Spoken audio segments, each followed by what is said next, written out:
If you ever find yourself driving down a lonely road at night, remember this story, because Clinton Road in New Jersey is not just a highway.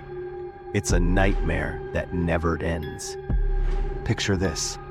You're alone in your car, headlights cutting through the darkness like a knife through black velvet.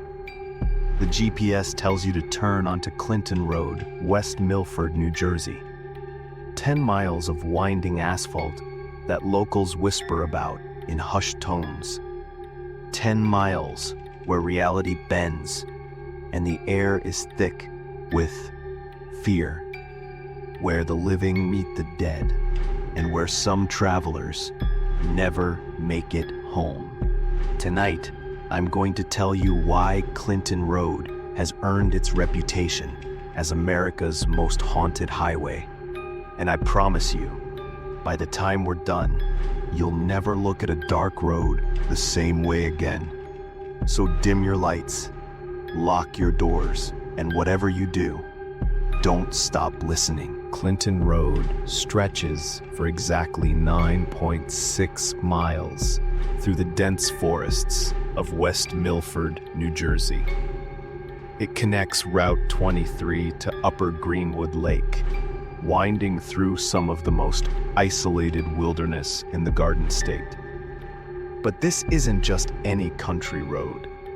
This is a place where the veil between worlds grows thin. The road itself dates back to the early 1900s, carved through ancient forests that the Lenape Native Americans once considered sacred hunting grounds. They had stories about these woods, tales of spirits that never found their way to the afterlife, of creatures that shouldn't exist, of places where the earth itself held memories of violence and death. And they weren't wrong. You see, Clinton Road runs through what locals call the Dead Zone, a stretch of wilderness dotted with abandoned ruins, forgotten graveyards, and the remnants of structures that were never meant to be found. There's the crumbling foundation of what some say was a mental asylum. Others claim was a private residence where unspeakable experiments took place.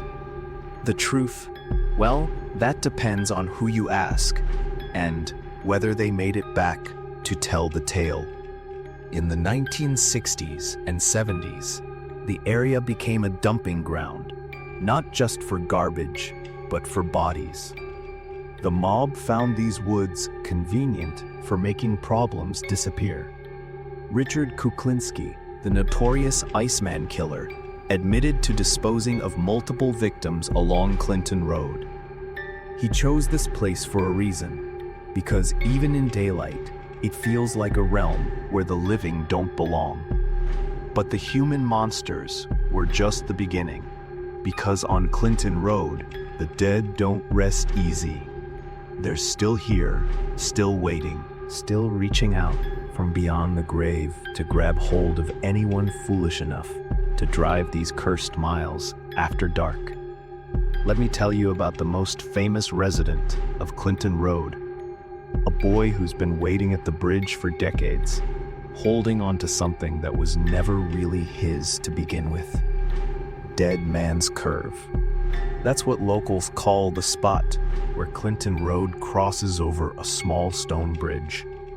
During the day, it looks innocent enough, just old stonework spanning a shallow creek.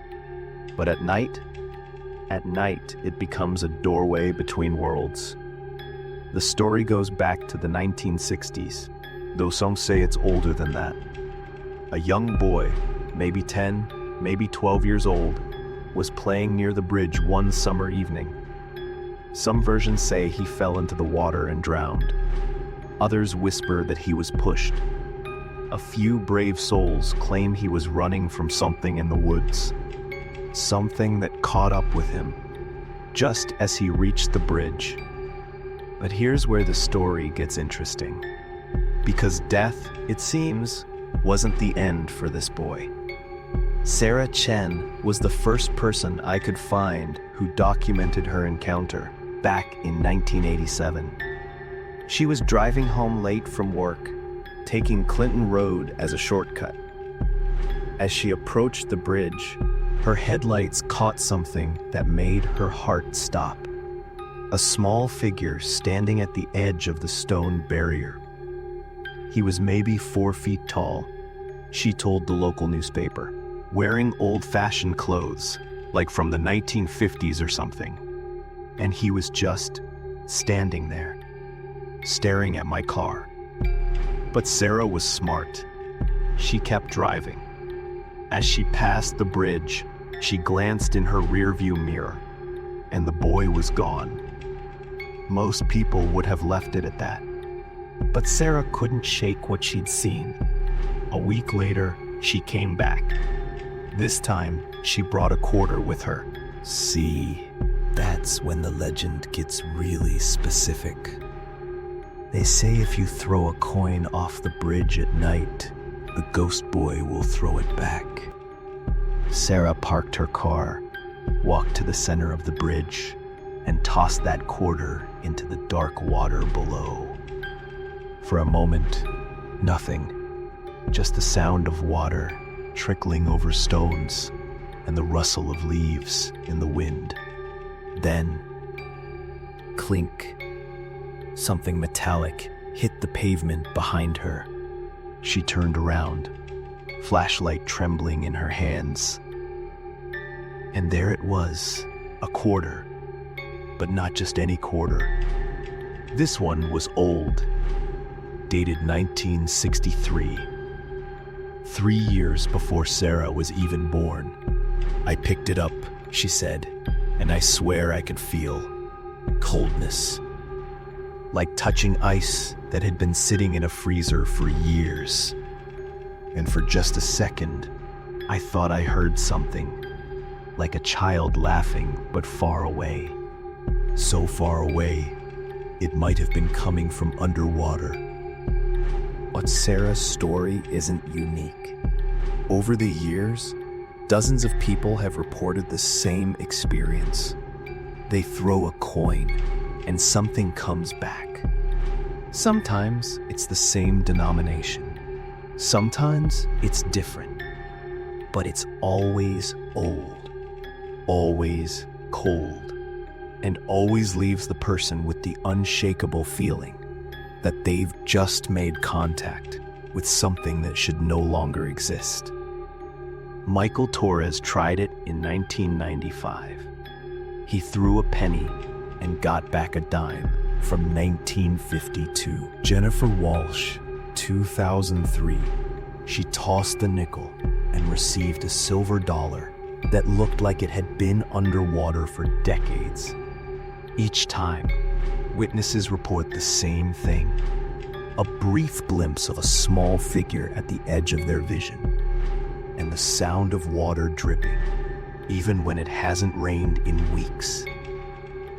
That's all. But here's what really keeps me awake at night.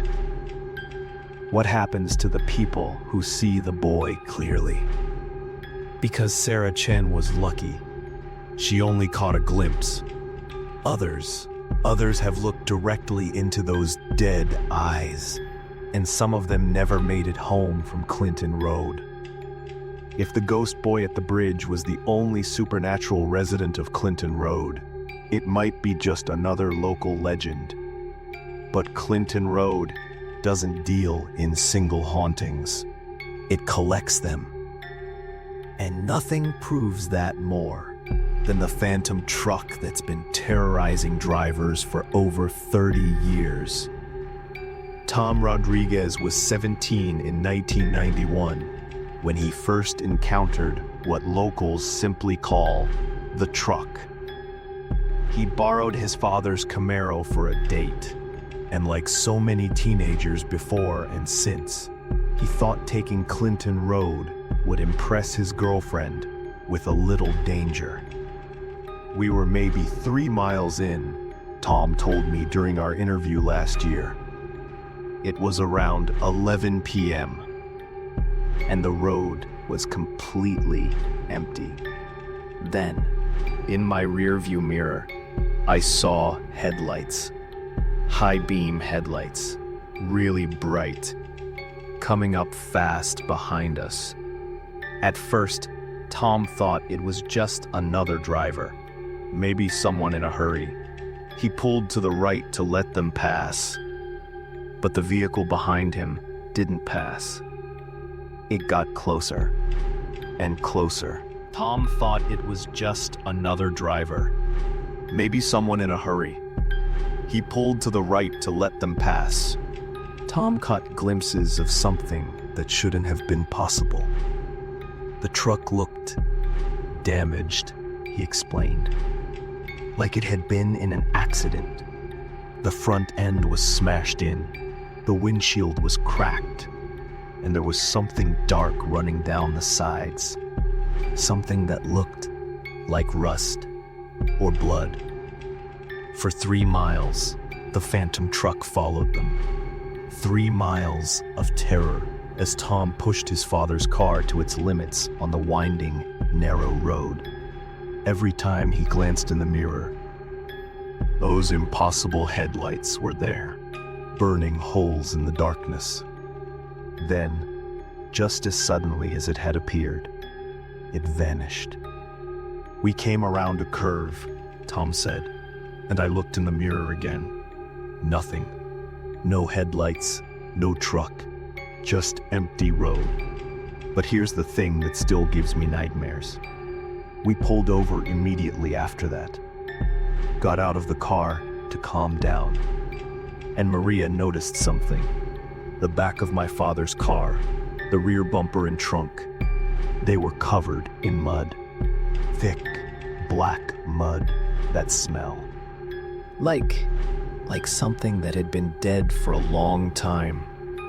Tom's story might be easy to dismiss if it were isolated, but it's not. The phantom truck has been reported by dozens of drivers over the years. Always the same description. An old pickup, dark-colored, with blinding headlights, and no visible driver. Sometimes it follows people for miles. Sometimes it tries to run them off the road. And sometimes people see what's really behind those headlights. Detective Frank Morrison of the West Milford Police Department has been investigating incidents on Clinton Road for 23 years. He's seen the accident reports, interviewed the witnesses, and even experienced something himself during a patrol in 1998. I was driving the route around 2 a.m., Morrison told me, checking for drunk drivers or kids causing trouble. About 5 miles in, I saw headlights approaching from behind. Fast, too fast for that road at night. Morrison, being a police officer, decided to pull the vehicle over. He hit his lights and sirens, expecting the driver to slow down and stop. The truck, and it was definitely a pickup truck, pulled up right behind my patrol car. But when I got out and walked back to issue a citation, there was no one there. No driver, no passenger. The engine was running, the headlights were on, but the cab was empty. Morrison stepped closer to investigate, and that's when he noticed the smell, like dead fish mixed with motor oil. And the inside of the truck, Christ, it looked like it had been underwater for years. The seats were rotted out, there was algae on the dashboard, and the floor was covered in what looked like pond scum. He called for backup, but by the time another unit arrived, the truck was gone. No tire tracks, no oil stains, no evidence it had ever been there, except for one thing. Earlier, I've been a cop for over 2 decades, Morrison said. I've seen car accidents that'll haunt your dreams, investigated murders that would make your skin crawl. But nothing, and I mean nothing, has ever scared me like that empty truck on Clinton Road. But the phantom truck isn't just content to follow people. According to some witnesses, it's actively trying to cause accidents, trying to add more victims to whatever collection of souls haunts that cursed stretch of asphalt. The ghost boy and the phantom truck might be Clinton Road's most famous residents, but they're far from the only supernatural entities lurking in those dark woods. Because beyond the asphalt, in the dense forest that presses against the road like hungry fingers, things move in the shadows. Things that shouldn't exist. Dr. Elizabeth Warren, not the senator, but a cryptozoologist from Princeton University, has been documenting unexplained animal sightings in the Pine Barrens region for over 15 years. According to her research, the area around Clinton Road has more reports of anomalous creatures than anywhere else in New Jersey. There's something about that particular stretch of forest, Dr. Warren explained. The ecosystem is different. Plants grow in patterns that don't make biological sense. Animals avoid certain areas completely. And then there are the things that people see.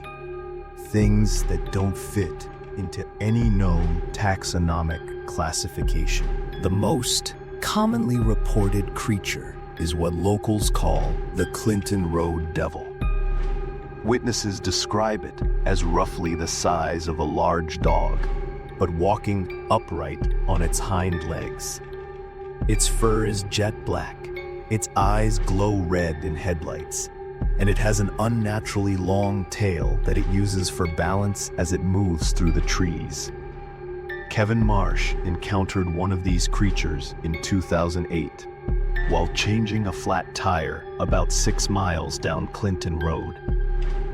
It was maybe 1:30 in the morning, Kevin told me. I'm kneeling by my car, trying to get the lug nuts loose, when I hear this sound from the woods. Like a growl, but deeper, more intelligent, if that makes sense. Kevin looked up and saw 2 red eyes watching him from the tree line, maybe 30 feet away. At first, I thought it was a deer. You know how their eyes reflect car lights. But then it moved. It stood up. This thing was maybe 4 feet tall, covered in black fur. But the proportions were all wrong. Arms too long, head too small, and those eyes, they weren't just reflecting light. They were glowing. The creature watched Kevin for what felt like hours, but was probably only minutes. Then, without warning, it let out a sound that Kevin describes as somewhere between a scream and a laugh, and vanished into the forest. I've never changed a tire so fast in my life, Kevin said. But as I was driving away, I kept seeing movement in the trees, like something was following me, keeping pace with my car. And I swear I could hear that laughing sound echoing through the forest. But the Clinton Road Devil isn't the only unnatural inhabitant of those woods. There are the white things, pale, humanoid figures that dart between trees faster than any person could move.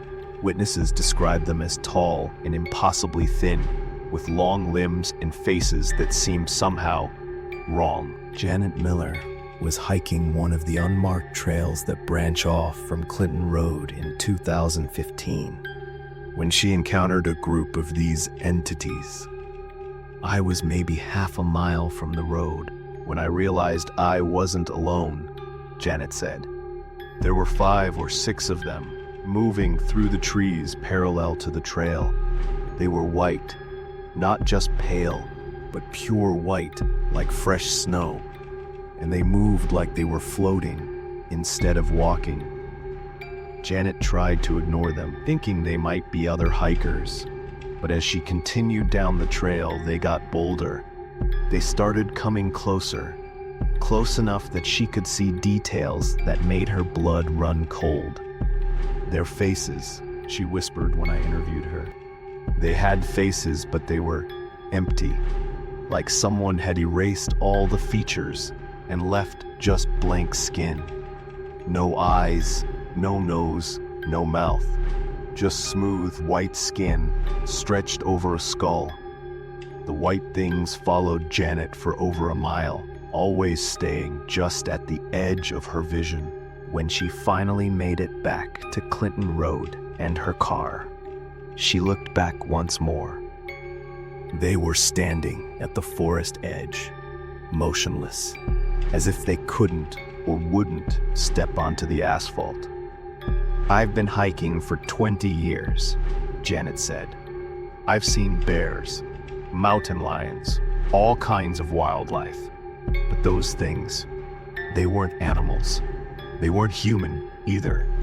They were something else. Something that doesn't belong in our world. And then there are the sounds. Christ, the sounds that come from those woods at night.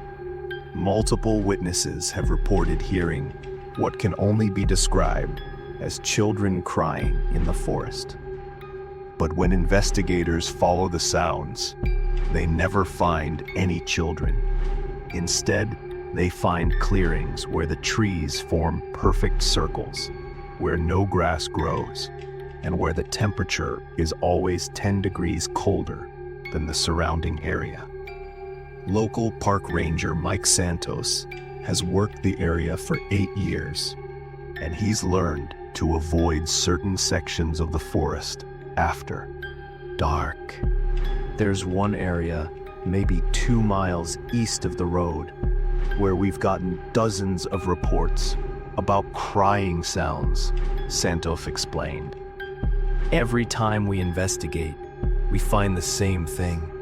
A circular clearing about 50 feet across, completely barren ground, and trees that look like they've been twisted by some enormous force. But it's not just the clearings that disturb Santos. It's what happens to the rescue dogs when they're brought to investigate the crying sounds. Dogs won't go near those areas, he said. These are trained search and rescue animals, dogs that will follow a scent trail into burning buildings or through swamps. But when we try to bring them into those clearings, they panic, they whine, they shake, and they refuse to move forward. It's like they can sense something that we can't. The crying sounds have been recorded multiple times. An audio analysis reveals something that defies explanation. The voices are human, but they're coming from multiple directions simultaneously, as if the forest itself is crying. But if you think the supernatural entities are the worst thing about Clinton Road, you haven't heard about the human monsters who've made those woods their sanctuary. Because scattered throughout the forest are the remnants of something far more sinister. Ritual sites, where the line between evil and madness has been crossed so many times that the very ground seems to radiate malevolence. The first documented case of cult activity in the Clinton Road area dates back to 1976, when hikers discovered what appeared to be an altar made from stacked stones and animal bones. The site was deep in the woods, accessible only by unmarked trails that seemed to lead nowhere and everywhere at once. Detective Ray Kowalski was part of the initial investigation team. We found evidence of animal sacrifice, Kowalski told me, his voice still heavy with the memory after 4 decades. Sheep, goats, and some smaller animals that had been killed in the bones were arranged in patterns, symbols that none of us recognized, but that felt important, dangerous somehow. But the animal sacrifices were just the beginning. As investigators dug deeper into the cult activities, They uncovered evidence of human involvement that went far beyond simple devil worship. The area around Clinton Road is dotted with abandoned structures, old foundations, collapsed buildings, concrete bunkers left over from World War II. The cults found these places perfect for their ceremonies, and over the years, they transformed them into temples of horror. Urban explorer Danny Chen has spent years documenting these sites, often at considerable personal risk. There's one place, about 3 miles into the woods from Clinton Road, Danny explained. It used to be some kind of military building, concrete walls, underground chambers. But the cultists turned it into something else entirely. Danny's photographs show rooms covered in symbols, painted in what appears to be blood. Pentagrams, inverted crosses, and other markings that seem to shift and change depending on the angle of the camera. In the center of the main chamber is a stone table, stained dark with substances that forensic analysis has never been able to fully identify. The worst part, Danny said, is that some of these sites are still active. I've been there during the day and found evidence of recent ceremonies. Fresh candles, new bloodstains, offerings that couldn't have been there more than a few days. But it's not just physical evidence that suggests ongoing cult activity. Multiple witnesses have reported seeing robed figures moving through the forest at night, carrying torches and chanting in languages that don't sound entirely human. Linda Torres encountered such a group in 2011 while driving Clinton Road after midnight. I was maybe 7 miles in when I saw lights in the forest, Linda said. Not flashlights or car lights, but orange, flickering lights, like torches. At first, I thought it might be campers, but as I got closer, I could see people, maybe 12 or 15 of them, wearing long, dark robes and carrying burning torches. Linda slowed down to get a better look, and that's when she realized the figures weren't walking on any trail. They were moving in single file through dense forest, somehow navigating between trees that should have been impossible to pass through. They were chanting, she continued, all of them together, the same words over and over, but it wasn't English. It wasn't Spanish or French or any language I recognized. It sounded old, ancient, and wrong somehow, like the words themselves were harmful to say or even hear. As Linda watched, the procession stopped in a clearing she couldn't see from the road. The chanting got louder, more intense, and complete silence. Even the normal forest sounds, insects, night birds, went quiet. Then I heard screaming, Linda whispered. Not human screaming. Something else. Something in pain. But in a way that animals don't scream. It was the sound of something being torn apart, but not just physically. Like its soul was being ripped away. Linda didn't wait to see what happened next. She floored her accelerator and didn't stop until she reached Route 23. When she called the police, they told her they'd investigate, but she never heard back about what they found. The cult activity isn't just historical curiosity, it's ongoing, and it's connected to the other supernatural phenomena on Clinton Road in ways that investigators are only beginning to understand.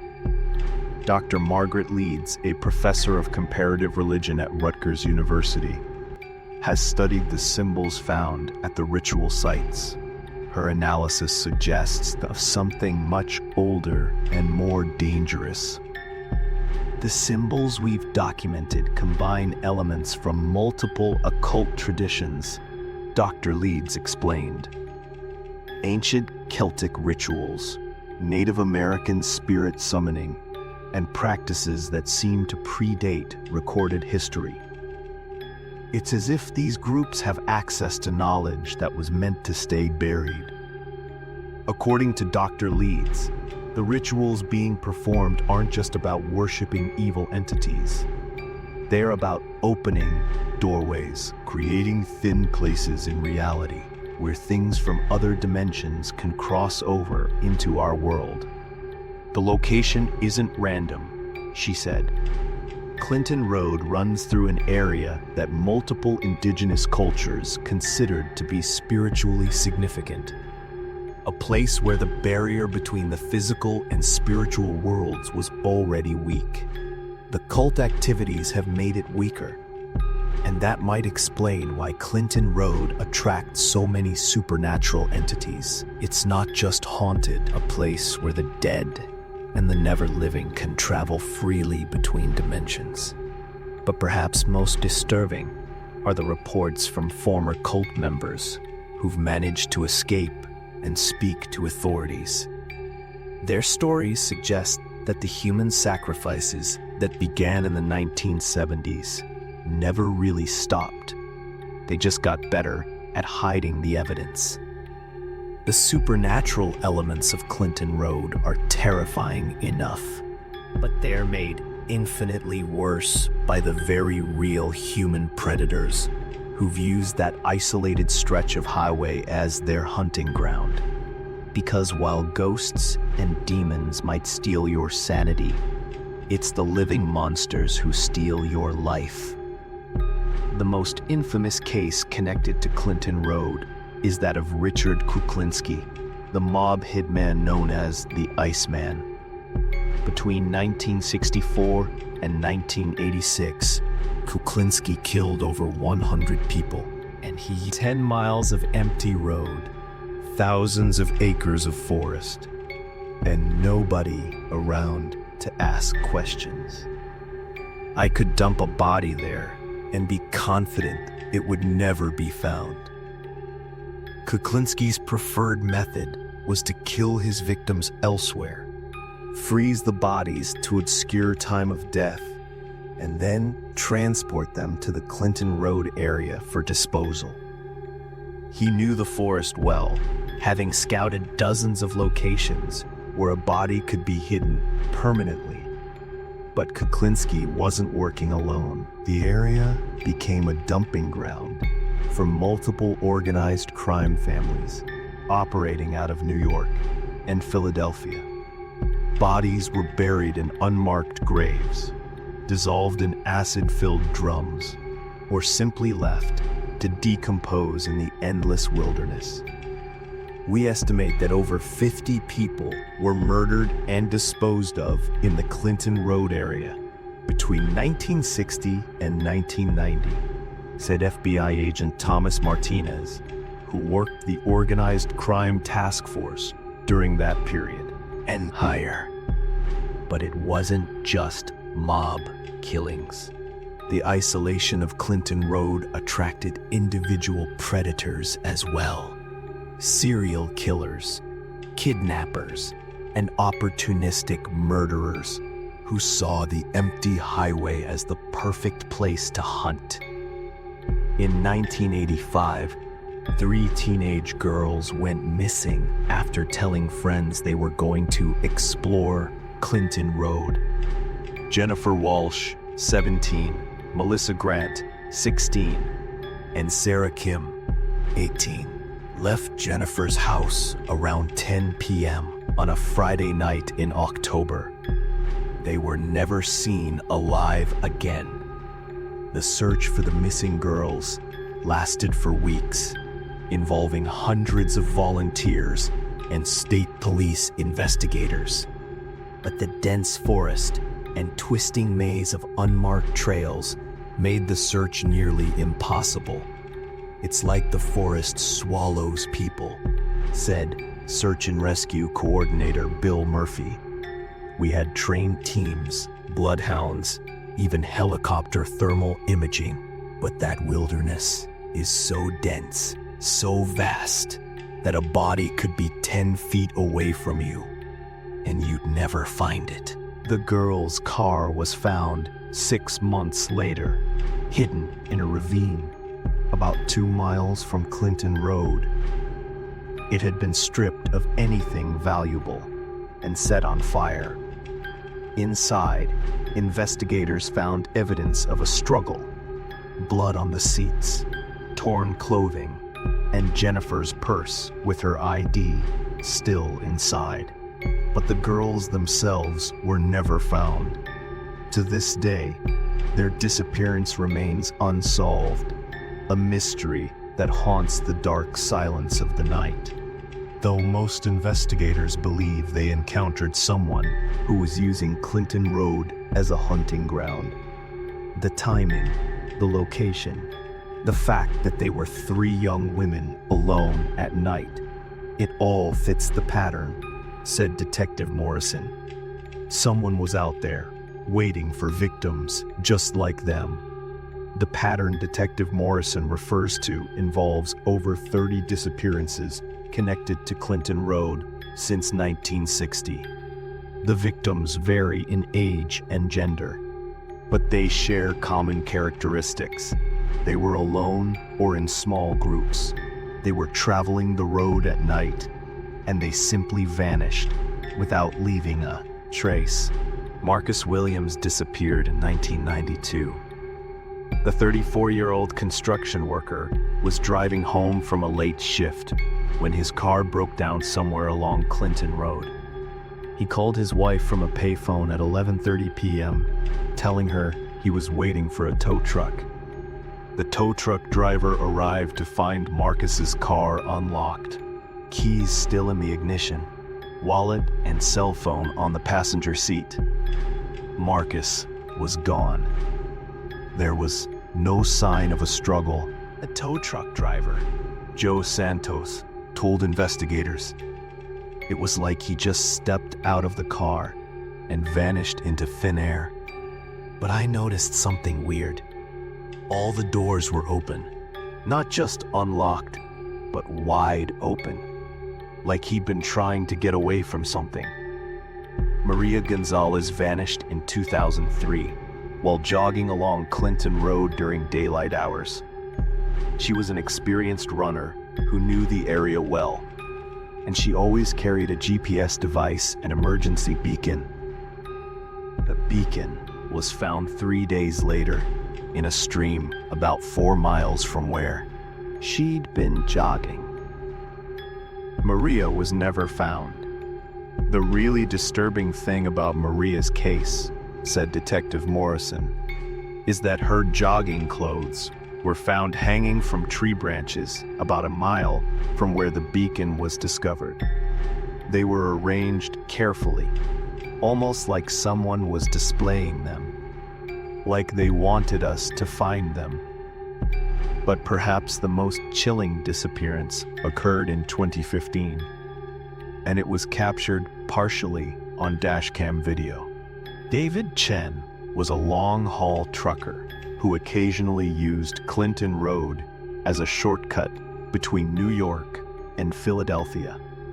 On the night of March 15th, 2015, he was driving his rig down Clinton Road when his dashcam recorded something that investigators still can't fully explain. The video shows David's truck headlights illuminating the road ahead. Everything looks normal for about 3 minutes. Then, suddenly, the truck stops. Not a gradual slowing, but an immediate stop, as if David had slammed on the brakes. For 30 seconds, nothing happened. The truck just sits there, engine running, headlights showing empty road ahead. Then, slowly, the driver's door opens. David steps out, still visible in the periphery of the dashcam footage. He walks around to the front of the truck, looks at something off camera, and then, this is the part that makes investigators' blood run cold. He walks away from the truck and disappears into the darkness. The video continues for another 47 minutes, showing just empty road and the truck's headlights. Then, finally, the engine shuts off and the headlights go dark. David's truck was found the next morning by a passing motorist. The dashcam was still recording. The engine was off, and David was nowhere to be found. His clothes were neatly folded on the driver's seat, and his wallet, keys, and cell phone were placed on top of them. It's like he just decided to walk naked into the forest and disappear, said Detective Morrison. But the video shows him walking away calmly, not like someone who was being forced or threatened. It's almost like something called to him, and he had no choice but to follow. David's disappearance sparked a massive search effort, but like so many others before him, he was never found. The dashcam video has been analyzed by experts who confirm it hasn't been tampered with or edited. Whatever happened to David Chen that night, it happened exactly as the camera recorded it. But here's what really keeps law enforcement awake at night. David's truck wasn't the only vehicle found abandoned on Clinton Road in 2015. 7 other cars were discovered over a 6-month period, all with the same characteristics. Doors open, keys inside, owners vanished without a trace. It's like something was hunting people that year, Detective Morrison said. Something that could make them abandon their vehicles and walk willingly into the woods. Whatever it was, it's probably still out there. You might think that stories about Clinton Road are just legends from decades past. Ghost stories that grow more dramatic with each telling. But the truth is far more disturbing. The supernatural activity on Clinton Road isn't decreasing. It's getting stronger. Modern paranormal investigators equipped with digital cameras, EMF detectors, and thermal imaging equipment are documenting phenomena that defies explanation. And thanks to social media, more people than ever are sharing their terrifying encounters with whatever haunts that cursed stretch of highway. The YouTube channel Jersey Ghost Hunters posted a video in 2019 that went viral, accumulating over 2.3 million views. Heat signature, standing at the edge of the water. But when they looked with their eyes or regular cameras, nothing was there. The thermal signature was clear, said team leader Mike Stevens. About 4 feet tall, definitely humanoid, and giving off heat like a living person. But the temperature reading was all wrong. Instead of 98.6 degrees, it was showing 34 degrees, like a body that had been dead for hours. As they watched, the thermal signature moved toward them.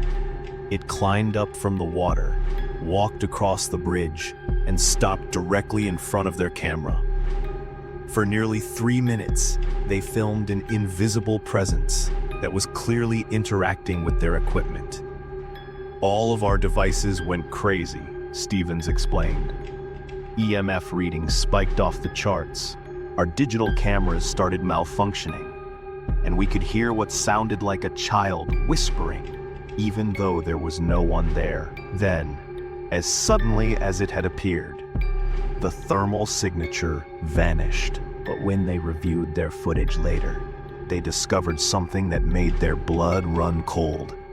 At the exact moment the thermal signature disappeared, every single camera captured the same thing. A brief glimpse of a young boy in old-fashioned clothing, standing exactly where their equipment said he was. The image was only visible for a few frames, Stevens said, but it was clear enough to see details. He was pale, wet, like he'd just come out of the water, and his eyes were completely black. No whites, no pupils, just black. The Jersey Ghost Hunters video sparked a surge of interest in Clinton Road, leading to dozens of copycat investigations. Most found nothing unusual, but some encountered things that were far worse than a ghost boy returning coins. TikTok user @NightmareExplorer posted a series of videos in 2021 that documented her solo journey down Clinton Road. In the final video of the series, posted at 3:47 a.m. on the night she went missing, she can be heard whispering urgently to her camera. "There's something following me," she says, the phone's camera showing only darkness beyond her car's headlights. "It's been behind me for the last 2 miles. Every time I speed up, it speeds up. When I slow down, it slows down." The video shows her checking her rear view mirror repeatedly, but the camera can't see what's behind her car. Then, suddenly, she slams on the brakes. "Oh my God," she gasps. "It's not behind me anymore. It's in front of me." The camera shakes as she fumbles with her phone, trying to get a better view through the windshield. For just a moment, the image stabilizes, and viewers can see something that shouldn't exist. A figure standing in the road ahead of her car, tall and impossibly thin, with arms that hang down almost to the ground. "I have to get out," she whispers, though it's unclear why. "I have to. It's calling to me. I can hear it calling my name." The video ends abruptly. Nightmare Explorer's car was found the next morning. Engine still running, driver's door open. She's never been seen since, but her TikTok account continues to post videos. Dark, shaky footage of forest scenes with audio that sounds like someone calling for help. So, that was Clinton Road, a place where shadows walk beside you and whispers follow your car long after you've left the highway. Some call it myth. Others swear they've lived it. But tell me this: if you were driving alone at midnight and you saw a coin lying in the middle of the road, would you stop or keep driving? Drop your answer in the comments below. I'll be watching. And if you enjoyed this story, make sure to hit that like button. Share this video with a friend who loves creepy stories. And don't forget to subscribe and press the bell icon, because this is just the beginning. The next story might be darker, and you won't want to miss it.